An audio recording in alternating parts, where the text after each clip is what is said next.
first of all, I'm extremely pleased to welcome my panel. So with me, I have the Chief People Officers of 3 of the world's leading electric aircraft pioneers.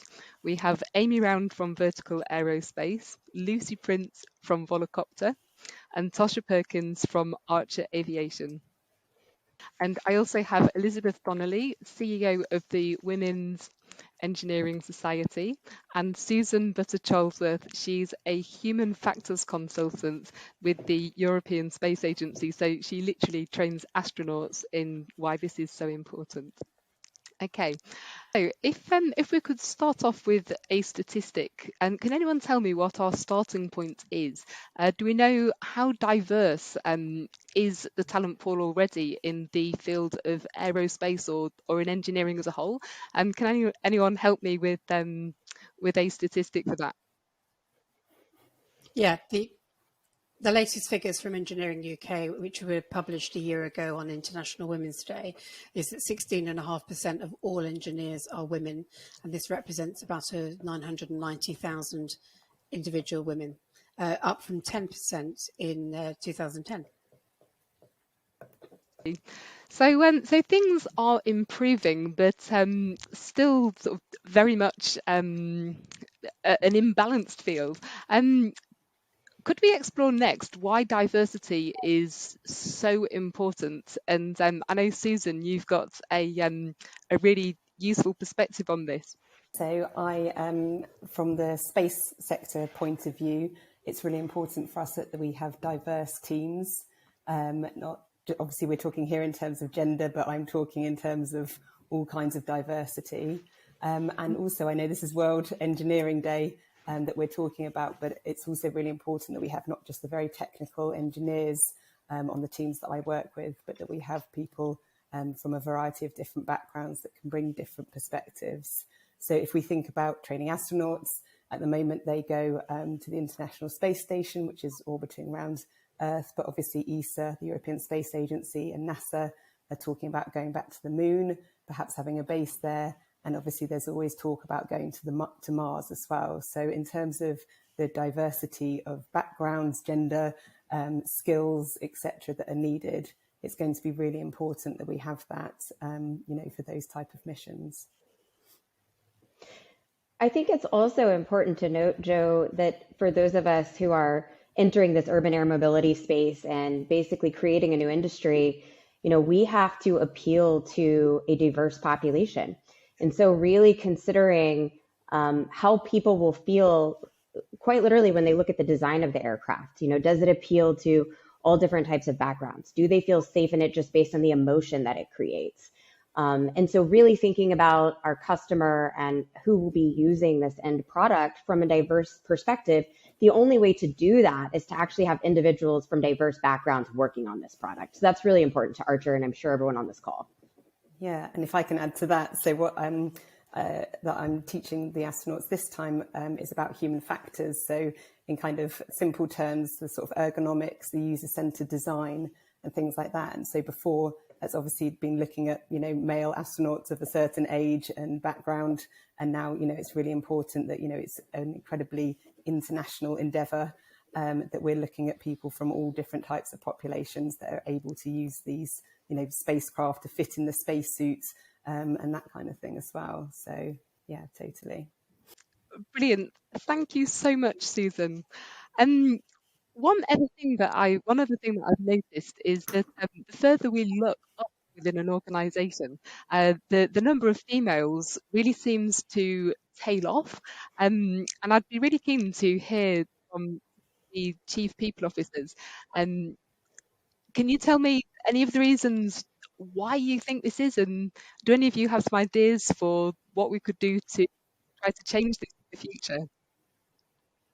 Yeah, I can kick off, Joe, if that helps. So I think the recent stats that I read are that less than 15% of leaders in the aviation and aerospace industry are females. Yep. And I think my feeling is, I've only had 4 months in the industry, but barriers to entry start at a very young age. And then even for that small percentage that do apply and enter the sector, we tend to see a lack of flexible and inclusive policies, a lack of female role models, a lack of leadership development, sponsors and advocates.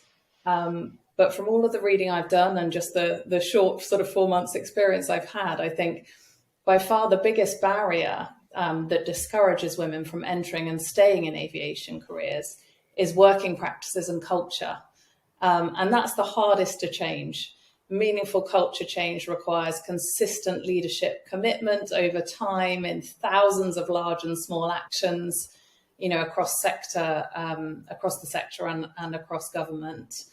I think one positive side effect of COVID on the world of work was to challenge some of the norms of working practices that have created barriers and presented an opportunity for culture change. But stacks that I think we can do to overcome. I think that the first step for me is simply having the conversations, even if they're difficult, and doing one simple thing that makes a difference.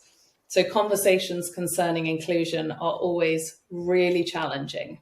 Unless you're an expert in the area, there's always a concern that you might be exacerbating the problem instead of solving it, that you might say the wrong thing, that you might offend people without meaning to. But for me, the most important thing, and I'm channeling the words here of a brilliant diversity expert that I've worked with for many years, Alex Storer, I think the most important thing is to have these conversations and commit to just doing one small thing to make changes. So that's my view. Well, I was just going to say that I'm now 54, and when I was a student at 18, 19, there were maybe 1 or 2 women in 300 boys at university. So we're now at the age where we might be seen at the top of industry, but there just weren't enough of us training 30 years ago in order to make it to the top now. And in any cohort, you get people falling by the wayside, either because they change career or maybe they agree that they've set a level. They don't all want to be leaders. And in the case of a lot of women, where there's been inflexible working practices, if they've got children or caring responsibilities, often they may have been diverted from going into leadership. So even if we had a really good, 10% or 16.5% of women entering engineering 30 years ago, we would still not be seeing great numbers. The difference that we can start making now is start to see in the next 10 years how many more women are making it to the top tables. And then again, there are cultural reasons. When there's one job, and you've got 5 people going for it, often men will act in a way that, that's their job, it's got their name on it, and they will elbow everybody out of the way. And women are not trained to, or well, maybe it's not trained, but maybe we don't like acting like that. So there are elements of that as well that mean that where you do have really good, effective women, often they may not be the one chosen because it might be seen as the man's job. So we're hoping to see some change in the next 10 years. And this is a long slog. But I do think we've got lots more women coming into the industry now, and it's seeing it as an attractive and well-paid job, and hopefully this will improve in future years. Yeah, I was actually going to allude to what Elizabeth was saying. I think one important thing that I've read lately is this concept of second-generation gender bias, which is what Elizabeth is alluding to. There's a lack of connection really with women coming into the workplace, since it still is so male dominated at the top. The challenge is they get less face time with these senior male leaders. They get less opportunities to be in front of them, which then makes them a little bit more reluctant to share their ideas and kind of be out there. So exactly to Amy's point, it's really important about these really simple practices of making these connections for people. I think we've gotten really good at women ERGs, employee resource groups, and different women leadership programs. But I think we can't lose sight, as Amy pointed out, of these really simple practices of connecting people. And I think as well, just building on that too, back to Amy's point, we are a young industry. eVTOL is pretty new on the scene. We have got the perfect opportunity to build these atmospheres that women actually want to work in, and make sure that women take that first step in a comfortable environment that they can really build to their strengths and feel that they can also progress up the career ladder. And I think that that's kind of a shared responsibility that all of us have. And I think, as Elizabeth said, it's a long, hard slog. We've got to make these first steps easier for women to take. We've got to make them make them feel that they too can progress. I think representation at the top level is very important too, but we're all in this for the long haul, and I think that eVTOL's got a really important role to play in setting Yes, the level that's that we such a want to nice get point, to. Lucy, that like we're part of, in a way, a sector that's been around for decades, but in another way, the sustainable aviation sector itself and some of the businesses within that are actually brand new. So exactly as you say, we've got a really lovely opportunity here to really set the tone for the future. And you yourselves are all in senior leadership roles or influential roles within the sector. I wondered, do any of you have any personal experiences, anything that's happened to you along the way that's been particularly challenging, or someone that's really given you an opportunity? Are there any experiences that you think our audience might like to hear about?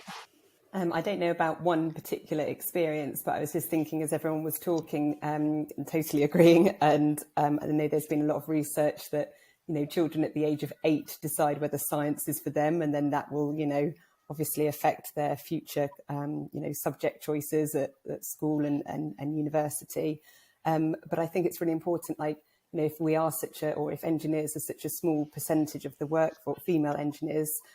So, for example, I'm on the Women in Aerospace Committee for the UK, and it's a Europe-wide thing, and actually I think NASA has it as well. But, to find a kind of community that you can be part of, I think for me, that's where I've found, multiple role models and connection with other women in the industry, because otherwise, we might be a bit few and far between, depending on the company you're working for. So for me, I think it's about, going out there and finding a community of like-minded people. And they don't have to all be female either, but, it's nice to kind of have those connections and, that sort of networking as well, especially if you're thinking about career opportunities and promotions and that, to find out from other women kind of what's going on in the industry. This is where I say, please join the Women's Engineering Society, because yes, I was just thinking we are over 2,000 women engineers from all disciplines who come together. We've got an annual conference at the end of April in Birmingham, and it is a really good way to come together, including we have regional clusters. So if you're feeling isolated at work, you can always go out for a social evening with your cluster and see other women and pick their brains about any of the issues that they're facing. But certainly when I first got into aerospace engineering, it was because I met a man at a trade union conference who worked at Rolls-Royce in Derby, and he knew me because of my political connections with the trade union. And he said, we need somebody who can lobby government on behalf of Rolls-Royce. And I said, and he said, we'll teach you everything you need to know. And I said, well, that's good, because I don't know anything about cars. And he said, well, we don't make them, we make aerospace engines. And that was like my first introduction. But if it hadn't been for him, and him being very understanding that I didn't know what I was talking about, I don't think I'd have got into kind of hard engineering in the way that I did, because I'd previously been a software engineer. So that, we have to shout out to the male allies as well, that, there are men out there who are willing to sponsor and promote and champion other women. And that's really key. Women have never progressed in anything without men supporting them. Yeah, that's such a nice point. And I've hired in this space for a while, and I certainly feel really passionate about diversity and encouraging more women. But equally, I have nothing against any of the fantastic men that I've had the privilege to work with during this time as well, and it really does seem to be those early inspirations. I've recorded a podcast on this topic for a while now, and a lot of the ladies that I've met have told me stories of exactly as you say, Susan. When they were 8, their granddad took them in a flight simulator, or when they were a young girl, they lived near to an airbase and there was exciting aircraft always flying overhead, and they wanted to touch them and they felt so excited. So I think it's exactly right about sort of catching girls young and encouraging them that science is for them, but equally sort of later on, further down your career, when actually you have a professional skill, actually encouraging women to come into a business, perhaps at a senior level, not necessarily as an engineer, but perhaps as the chief financial officer, or maybe as the chief people officer. And actually there's loads of really exciting roles in engineering businesses where you don't need to be an engineer, but you can still be a leader and you can still make a really incredible contribution. I wondered, are there any specific activities or programs? Is there anything, Chief People Officers, that's going on within your businesses to try to encourage more diversity, to try to encourage underrepresented groups to take that next step in their career path? We had a really nice example today, and it builds on what Susan said about girls being influenced or children being influenced from an early age. So there's a local organisation where we are based in Germany called ZLab, and they encourage children through their own kind of self-discovery to get close to engineering and technology and programming. And we've actually today had a group of 16, 10 to 14-year-old girls in-house. They've been programming and flying drones, and then having a kind of a speed dating session with some of our female engineers so they can ask what it's like to work in this sector and, you know, get that real communication with them, and hopefully have the example then that this is possible for them too. And it was down in our canteen earlier, you know, done quite kind of basically and simply, but it was so exciting just to see the number of girls there. And there was a really sweet moment where we had kind of a group of the male engineers watching on. They, you know, they wanted to be part of it, but we really did focus on the women today. So we do try to do some of these more local initiatives at the younger ages to really encourage, and also to pay back, I guess, to the local community too, because, you know, we're very grateful to be here and where we are as well. So that's something that happened just today, and I think it fits nicely to what we're talking about as well. And I really love that piece around community engagement, because actually a lot of people in the general public don't really associate the words sustainable electric and aircraft together.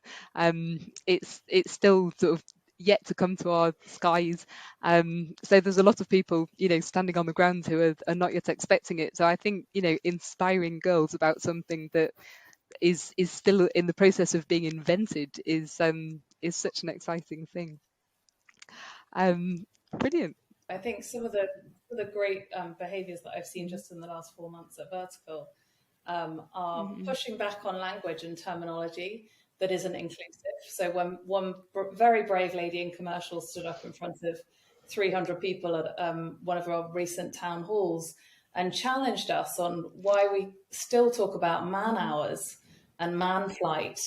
And I had it not been sort of my first day, I would have stood up and applauded her. But, you know, it was such a brilliant example. And I think in order to retain women and any other underrepresented groups, we need to continue to create environments where people feel seen, heard, and valued. And those small moments where people feel psychologically safe enough to challenge senior leaders and have their voices heard, I think is really important. So that's been something really positive that I've seen, as well as just getting the basics right, offering a safe space for everyone to thrive and be themselves. Basic things like free access to sanitary products in our bathrooms, promoting that as the norm in all organisations, and really improving our family-friendly policies so that they are super inclusive and that everyone feels a sense of belonging. And we're trying to also look at performance in terms of the how and the what, so that everyone feels that they have a huge responsibility and that they understand their personal impact on, you know, on other colleagues and on the culture, which I think, you know, small things like that. Yeah, you're so right. There's so much terminology, things like manned or unmanned. So, you know, new terms that are still sort of coming into the advanced air mobility space just now. Like, why did we think of the word unmanned in today's world? That was maybe not the ideal world. Yeah. Yeah. And you can use staffed, like someone's staffing a stand, or crewed. You know, we talk about cabin crew now, and so, you know, crew hours or staff hours. You know, that kind of thing is really helpful. And people say, oh, but the word crude also means, you know, like crude oil, for example. Yeah, but within the context, eventually people will get it. You know. Yeah, we have the same thing with manned space flight, and it's human space flight, and I will be that person and stand up and correct them as well. So yeah, definitely. Joe, one thing I think that's important to note for this new industry is that we could change the representation of pilots based on our business model. You know, to date, pilots are primarily men, mostly obviously because they're traveling and leaving their family and staying away for periods of time. And what's going to be fascinating in the next 10 to 20 years as we develop this industry is we're going to be operating in these congested cities where people can actually work where they live. So having female pilots that can fly all day and then go home at night can really transform the representation of pilots within our industry. So I'm really excited to see that. And one of the things that Archer has done to try and educate folks on this topic, BJ Lewis, she's a pilot and an executive at Bell Helicopter. We had her come out and we had a community event. She's also an author, and she authored a book called Girls Were Born to Fly. And she's basically attracting young women to this industry of being a pilot. And so we had her come out and do a reading and a signing for all these young women. And so there will be this opportunity. So, how do we sort of generate some of this momentum and excitement? Yeah, because as I know from the other engineers that I've met during this series, it just takes one moment, it just takes one inspiration. And although at the time it might seem like just a small thing, but actually it's all of these actions, it's the cumulative effect of all of these actions that will change the future. And therefore every single individual discretionary effort is worthwhile, because if each action eventually inspires just one person, then together all of those actions make a real change. Yeah. I also have this image of Amy Johnson, which is on my desk. She was one of our presidents, but she was the first woman to fly non-stop, not non-stop, she flew to Australia, but she was also the first woman to gain her engineer's license. And sadly, she died while she was shipping a plane down to London, and she didn't have the password for the day and was shot down. It's potentially she was carrying a spy or somebody, but she was a really inspiring woman, and we've got lots of information about her in our archive, which you can access online. But just the fact that she's on a postcard on my desk every day. I have a quote from Amelia Earhart behind me. Exactly. Yeah. And actually, I've got a copy of Amy Johnson's biography from Constance Barrington Smith as well on my desk, which is on my unread pile of things about women engineers. I mean, we've got The Mother of Invention by Catherine Marcel, which talks about how we put wheels on suitcases, and I don't know a single man who wants a suitcase without wheels now. Magnificent Women, which is our history, and Rebel Women Between the Wars, and one of my favourite titles, Ladies Can't Climb Ladders.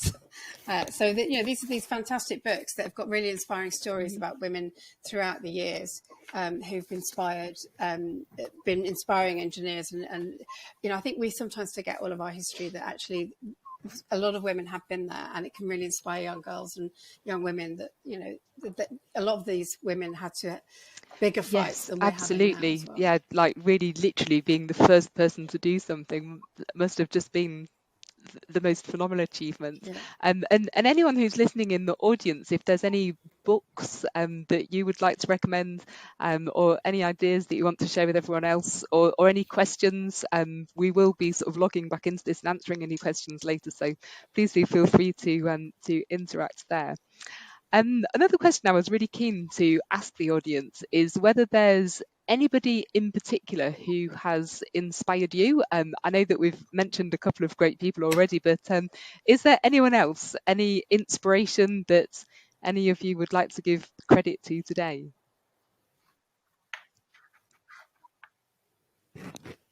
Well, I want to talk about this, which is the 3-pin plug in the UK. It's the safest plug in the world, because this long bit opens up shutters, so that, I don't know if any Americans watching, but in America you can literally put your fingers into the socket and hurt yourself, if not kill yourself. But in Britain, this long pin opens up some shutters to allow the smaller ones in. And also, because it's the earth, it means that if the plug is halfway pulled out, you're still earthed. And it was invented by Caroline Haslett, who was the first secretary of the Women's Engineering Society, a word that really means chief executive officer. So my predecessor from 100 years ago, and she deliberately designed it to protect children who she thought they were going to put their fingers in sockets and kill themselves accidentally. So she is one of my absolute favourite role models, and the fact that every day, even 100 years later, we still use a version of this, and it's even insulated halfway up so that you can't hurt yourself. Brilliant. Well, it's fantastic to hear from you, Elizabeth. As I knew you would, let us know about some of the contributions that women have made in the field of engineering throughout history. And the fact that the Women's Engineering Society is 100 years old just really underlines that point. It's been absolutely incredible to have you all here today, and I'm so incredibly sorry for the technical hiccup that we had at the beginning. But thank you for your patience. Thank you for taking part. My own view is that within the aerospace sector, diversity is particularly important. We know that diversity is important for every aspect of a business, from safety right through to commercial success. And there is no space where safety through to commercial success is more pertinent. So diversity in the aerospace sector is extremely important, and I thank all of you very much indeed for taking part today. Are there any closing comments that any of you would like to add before we wrap up? I'd just like to say that we've got the Top 50 Women in Engineering Awards. The nominations are currently open till the end of the month.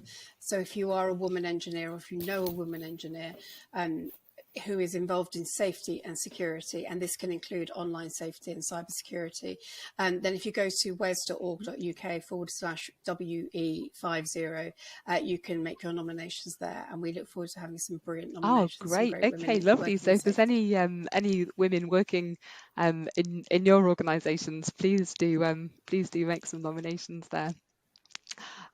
Well, all of you, Susan, Elizabeth, Lucie, Tosha and Amy, thank you so much for joining today. Thank you, audience, for tuning in, and I hope we'll be able to talk some more on this topic again soon. Thank you, everyone.